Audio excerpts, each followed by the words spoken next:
Hey guys, Will here. Welcome back to the channel. Now in today's video, we're going to be installing the water block onto our graphics card. So we've got an EK FC 1080 GTX 10i Strix water block and the rear plate as well as our Republic of Gamers GeForce GTX 1080 Ti Strix graphics card as well. Now this is a brand new Virgin graphics card, never been tested in a PC, and I'm a little bit anxious about doing this. Ideally, I would rather test the card in a PC before I modify it. But sometimes we don't have the opportunity to do these kinds of things. I don't have another PC that I can test it in, so I'm just going to wing it and hope that everything goes well. Obviously, take my time and be very careful. So once we've installed the water block, we're going to also install it into the case quickly using our Cooler Master vertical GPU riser. And if you're interested in how that's actually mounted into the case, I've already got another video on the channel showing you how to modify pretty much any case to install a vertical GPU. So make sure you do check that out. As well, make sure you check out the other videos in this build series as well, where we've been covering all of the details about pretty much everything we've done up to this point. So modifying the case, installing the water block on the CPU, all that stuff, a couple of unboxing videos as well. So check out the previous videos on the channel. So I'm going to take a slightly different approach to recording this video to what I've done with the previous ones. And that's simply because I've never actually installed this particular water block onto this particular graphics card before. I have done a bunch of water blocks before, but this one's going to be a little bit different, and I'm sure there'll be a couple of little bits that I pick up along the way, and I don't want to sort of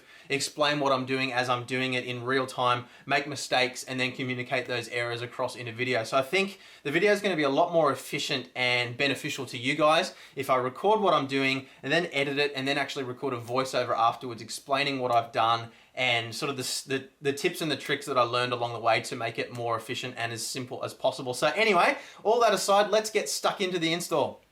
Okay, so we're testing out a new microphone setup here. I've got a beautiful Rode Broadcaster microphone, which I'm going to be using for doing this kind of stuff. So anyway, let's get into this GPU water block install. So I'm going to roll the video and we'll talk you through what I'm doing as I do it.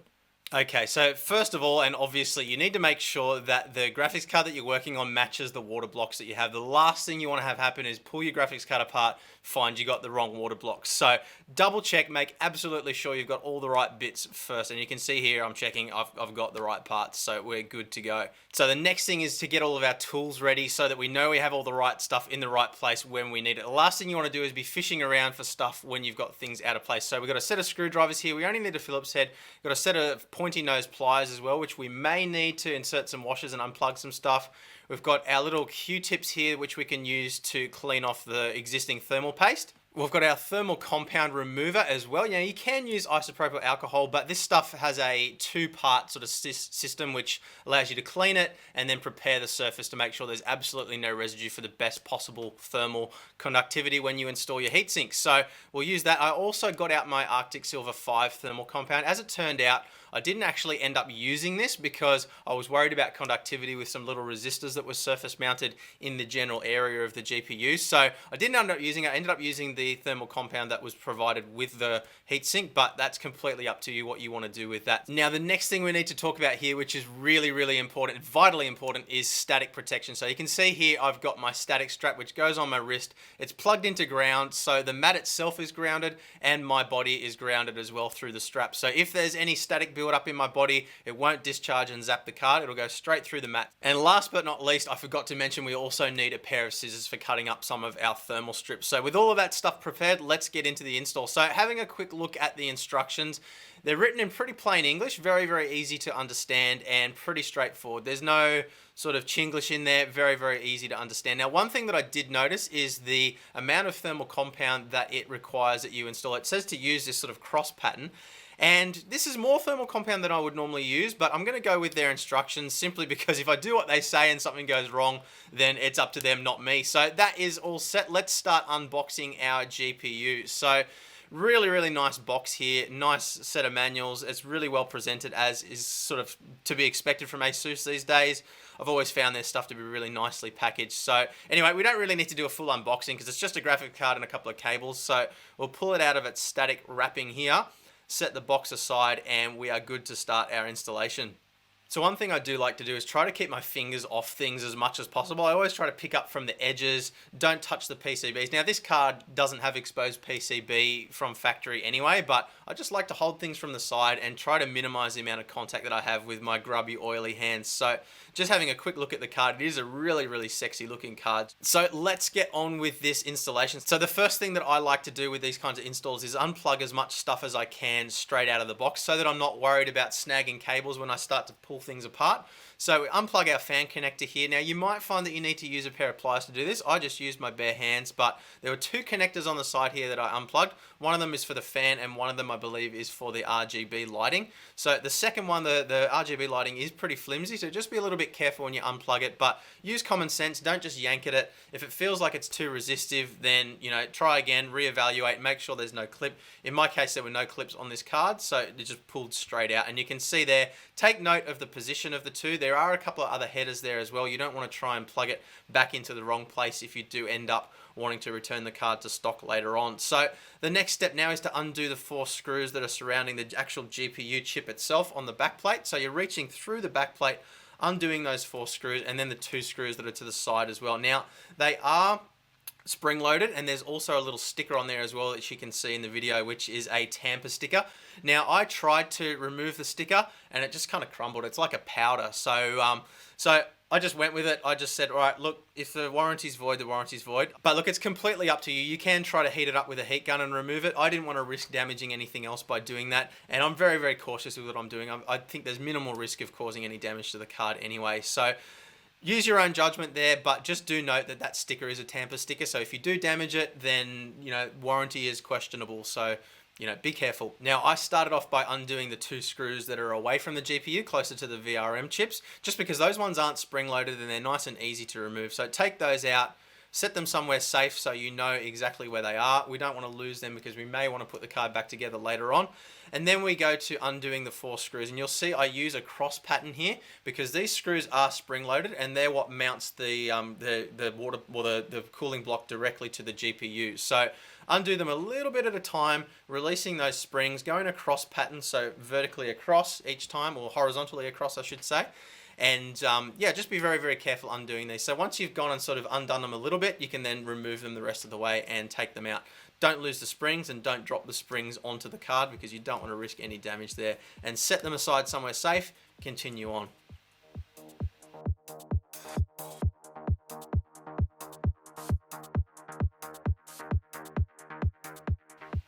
So you can see how much my hands are shaking doing this. I was really nervous about it just because, obviously being a virgin card and not wanting to damage anything, I tend to shake a little bit when I'm nervous. So it doesn't exactly make the installation easy. But look, it's when you get your head past the risk that you're taking pulling things apart, it's really not that difficult. So with those 6 screws removed, there's 2 more screws that we need to undo on the front panel of the card. Now be very careful when you pick it up because it will kind of stretch around. Undo the 2 screws that are holding the card to the back plate.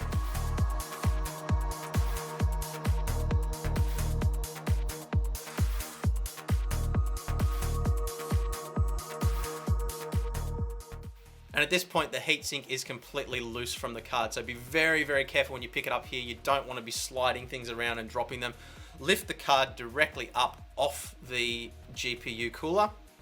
And be very careful that you don't sort of spill the thermal compound across the surface as well. It does tend to sort of string out a little bit. Now, I don't know whether there's just manufacturing variances with how much thermal compound they put on there, but there was a lot on mine. So having a look here at the card, sort of inspecting it, making sure there's no damage. Setting the stock cooler aside as well. We'll clean that up later. So the next step that we want to do now is cleaning off all of this thermal compound that is on the GPU from factory. Now this is the point that I also noticed that there were some little resistors surface mounted around the GPU die itself, and we obviously don't want to short those out with a conductive thermal compound. So this is the point where I realized I wasn't going to use my Arctic Silver 5 and I was going to go with the non-conductive thermal compound that came with the water block. So I'm just having a look here and sort of pointing out where the little resistors are. They're tiny little surface mount resistors, but you can see there's a little contact on either side of them. So just be very careful. You also want to be super careful you don't bump these when you're cleaning off your thermal compound and scratch them off, because you can actually chip them off the chip. So we're just sort of taking off as much of the thermal compound as we can. Then we drop on some of our thermal compound dissolver here, or you can use isopropyl alcohol as well if you want. Use about 7 drops, leave it for about 30 seconds to sort of loosen the thermal compound. And then we just kind of rub away at it, being very, very careful not to scratch the surface of our dye with our little Q-tips. So look, just take your time here. Don't rush it. There's no rush. Just take your time, go slowly, and get as much off it as you possibly can.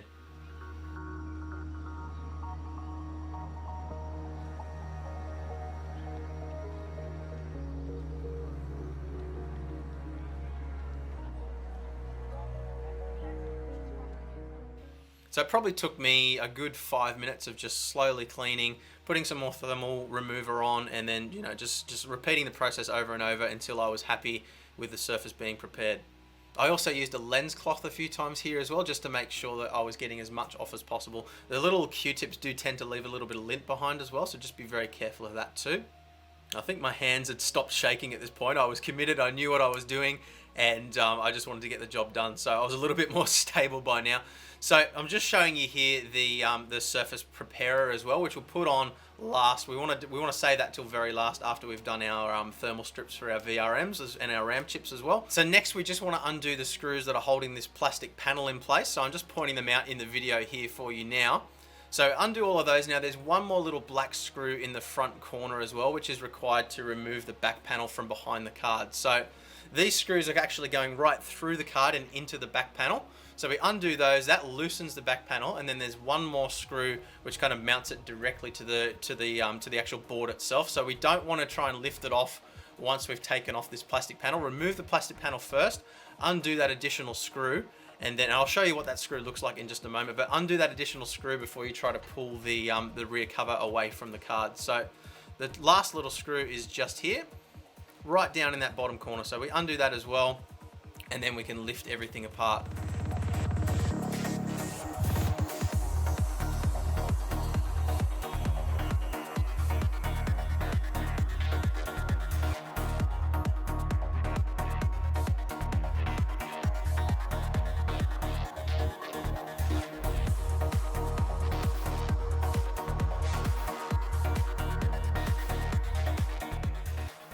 Now once we've undone all of those screws, the plastic cover comes off very, very easily. Now don't just lift up the card here, because there's one more connector that you need to undo, which is for the RGB panel on the back panel of the card. So lift up the card very gradually, as you can see me doing here. Flip it over, and you just want to unplug this last little connector here. Now this one does come out pretty easily, but they are very flimsy cables, so just be very careful. Unplug it, don't need to use any tools. Set your back plate aside, and now you have your naked GPU card. Make sure you don't have any dust on your working surface and place it down gently. So now we want to move on to installing our thermal strips. So these are pre-cut for the VRAM chips. So we place one on each of the VRAM chips. So they peel away from the backing very easily, and then we just place them on top of our VRAM chips, obviously being very careful that we don't touch with our dirty fingers the actual mounting surface itself. Just hold it from the edge and place it on, as you can see me doing here. So get all those done. Again, take your time. Don't peel the front surface off yet. It comes off very easily once the thermal pads are actually mounted onto the chips.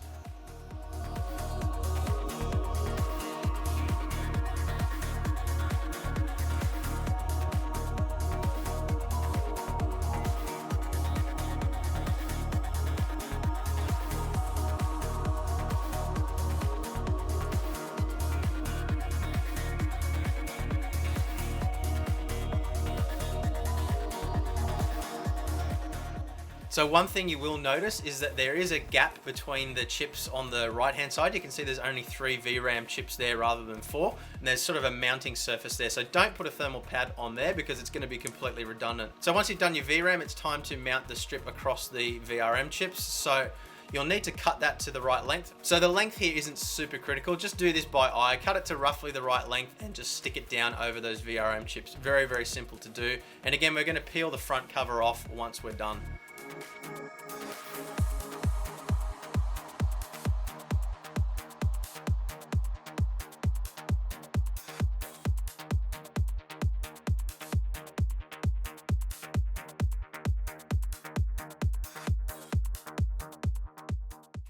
So just kind of dab it down onto those chips. It's not super sticky stuff, but once it's compressed, it will stick down nicely. So just kind of tap it on there.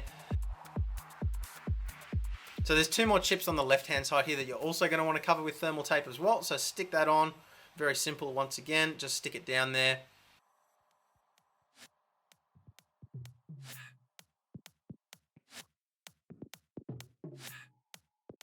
Okay, so with that done, it's time to prepare the surface of our die. So drop a couple of drops of the surface preparer onto there and just give it a bit of a rub with the Q-tip. Once again, being very careful not to scratch, not to leave any residue behind. Get that nice and mirror finish. You don't want to have any residue on there whatsoever. And this stuff does work really well. I always find that isopropyl alcohol leaves a little bit of residue, but this stuff did a really beautiful job of preparing that surface to a mirror. Then you want to peel off the front strips from your thermal tape, which can be a little bit tricky. Just kind of get your thumbnail underneath there and peel it up. Try very, very carefully not to get any fingerprints on the actual surface at all, because obviously that's going to reduce the amount of thermal conductivity that you have.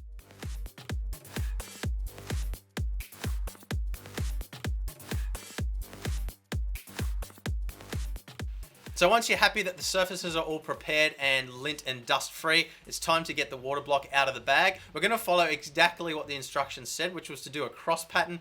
Now I'm going to try and minimize the amount of thermal compound that I'm using here, but what we're going to do is we're going to put it in a position so that when we actually mount the GPU down onto the surface, it's going to squish it all flat. The thermal compound will spread out and give us a nice even spread across the entire surface of the die. So don't pile it on there, about the thickness of a grain of rice, and just go across in that cross pattern as you can see me doing here. Now it does come out of the syringe pretty quickly, so just be careful. Again, take your time, don't rush it. It's not super critical. You can always clean it up again if you need to, and because we're not using a conductive thermal compound, don't need to worry too much about it squishing out over the sides. Once you're happy, pick up your water block and just put it straight down onto the card. We want to be really delicate here. Don't want to scratch it across or wiggle it around on the surface. Just place it directly down, and once you're happy with it, you are good to move on to the next step.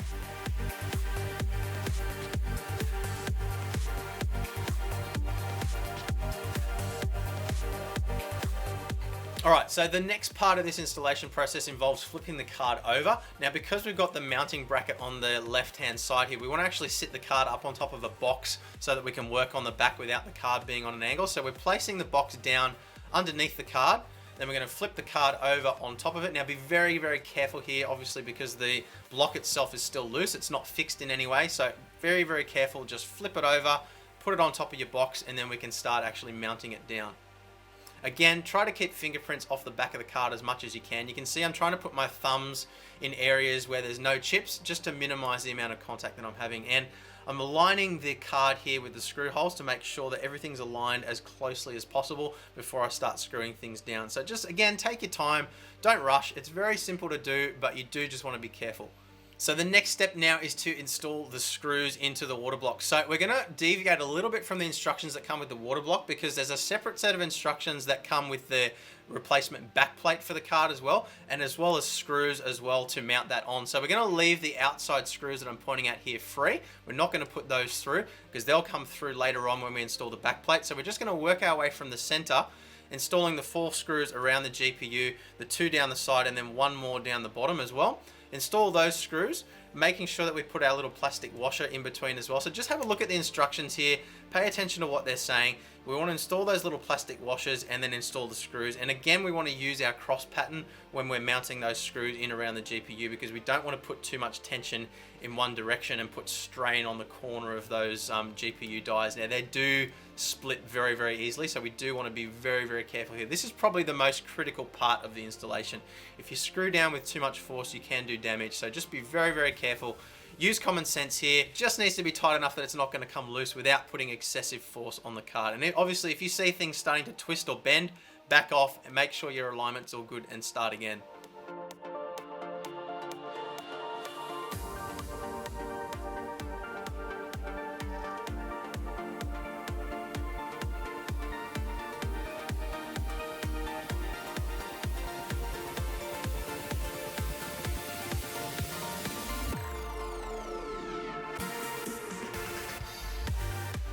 Okay, so with those screws done up, it's time to take our back plate out of the case. Now, be very, very careful not to get fingerprints on this because there are a couple of mounting surfaces with some thermal tape again. So there's an area down the strip here as well as in the middle of directly behind the GPU, which we're going to want to cover with thermal tape. So stick it down onto the back panel of the plate here. It's shown very, very clearly in the instructions where exactly to stick it, so there's no chance of messing this up. Just stick it down, again being very careful not to get fingerprints on the actual mounting surfaces themselves. So again, take your time, don't rush it, it's very, very easy. Make sure there's no dust or anything nasty on the thing before you stick down the strips, of course, as well. So stick it down there.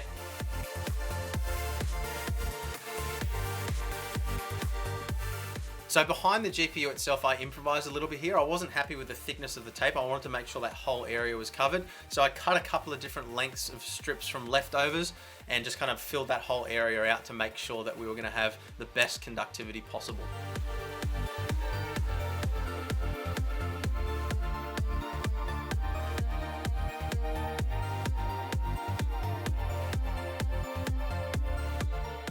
Place the back plate down very, very, very carefully on top, making sure you align everything perfectly, and then you can fasten your screws in place.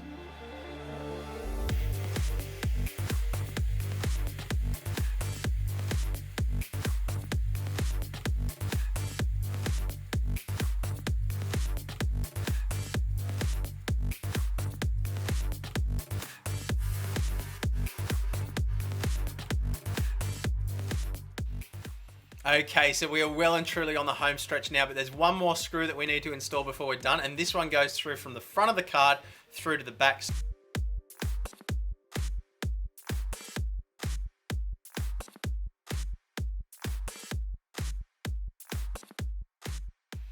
So once this screw is done up, all that's left to do now is install our fittings and blanking plates for our water cooling system, and we are done. So look, overall, it's a relatively easy installation. It's stressful because of the gravity of what you're doing and the fact that you're playing around with expensive equipment, and it is quite fiddly and intricate.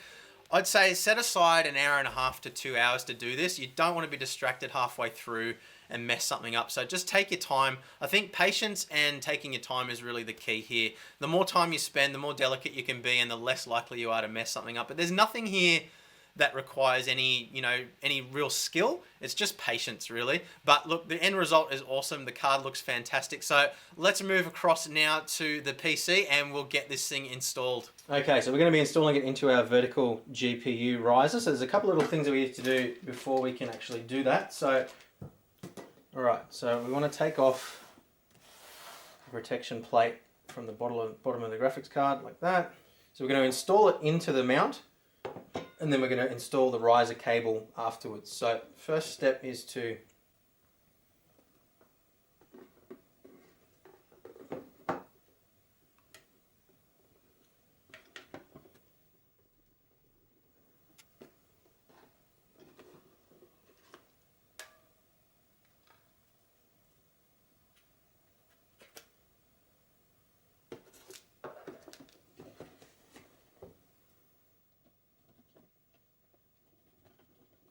Alright, so now the tricky part, which is holding this in place, plugging the riser in.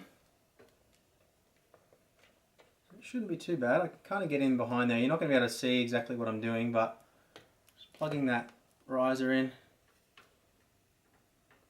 That's clipped in nicely. And now just sliding the card into position. So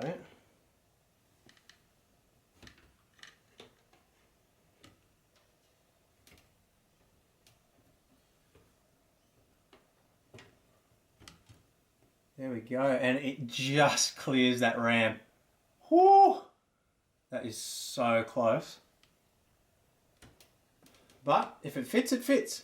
So let's get these screws installed.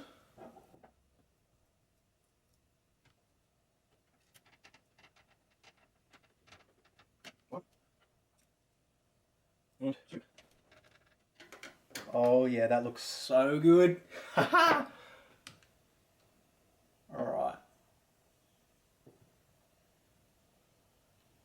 Yeah, it's a shame that RAM, if that RAM was like half a centimetre higher, it wouldn't touch at all, but as it stands, it just kind of clacks up against it a little bit.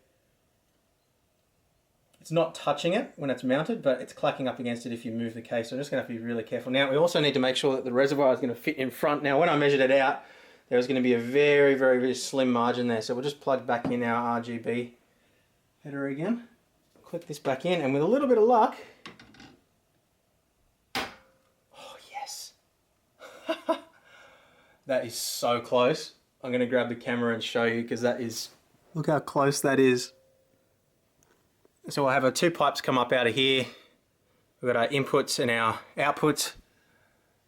This is going to look so cool when it's done. All right. Okay, so that is how we install an EK water block onto a Strix 1080 Ti graphics card. So look, if you have had any observations or any comments from the video, if you think I've done something wrong or you'd like to know a little bit more information about something that I might have skimmed over a little bit, let me know in the comments below. I'm always happy to answer any questions. I try to respond to pretty much every single comment that is left. Now, as you can see beside me, we've progressed a little bit further since I recorded the installation. Started to do some of our hard lines and starting to do some cable management now as well. So make sure you stick around, like the video, subscribe to the channel, and hit that notification button as well. The next video we're going to be covering how to do hard lines, and I'm going to cover this in a lot of detail because I found most of the videos that are online show you how to bend it, but they don't show you how to do the edges properly, how to actually install the fittings, and how to make sure that you absolutely minimize the risk of leaks as much as possible. So I'm going to cover it in as much detail as possible so that you can learn how to do it yourselves and determine whether it's something that you're willing to take on. Now, I will tell you ahead of time, it is pretty scary. It is quite frustrating when you first get started with it, but once you get into it, it's actually pretty simple to do. You sort of start to get into the mind space.